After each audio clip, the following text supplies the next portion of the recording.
তোর শাশুড়ি ফাশুড়ি যাকে পারবি, তোর বাপটা যাকে পারবি, যা কেস কর, যা যা। আমি বলে দিলাম, ফোন কলটা রেকর্ডিং করলে। তুমি তুমি তুমি আমার আমি দেখো আমি তোমার সাথে কোনো ঝামেলা চাই না, তুমি আমার আইডিটা দিতে দাও। আমি তোকে বলছি তো ভাই, তুই আমার এই কথাটা রেকর্ডিং করলে, আমি তোকে নিজে জোর গলায় বলছি। তুমি আইডিয়া দিবে না? বললি কোথায় ছিলাম? হ্যাঁ, আমি রাকেশ কলকাতা এসেছি, তো কি হয়েছে?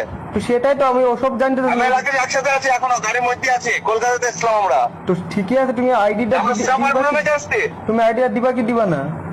তোর আইডি আমি কোথায় পেয়েছি? তোর আইডি আমি তোর আইডি তোকে দেবো না, আচ্ছা ব্যাপার রে ভাই। আমার আইডি তোমার কাছে দেখো, এতদিন হ্যাক হলো না, আজকে হঠাৎ হয়ে গেল কেন? রাকেশ কথা মধ্যে বলছে তোমার আইডি, ওই আইডি আমাদের কাছে আছে, তাই বলছে।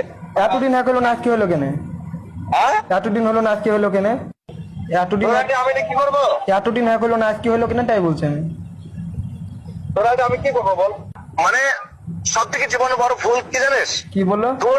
তোর সাথ দেওয়াটা, মানে স্বপ্ন ভাবিনি যে যার জন্য চুরি করবো সেই চোর বলবে, এটা আমি স্বপ্ন ভাবিনি প্রথম কথা। তুমি তুমি তোমার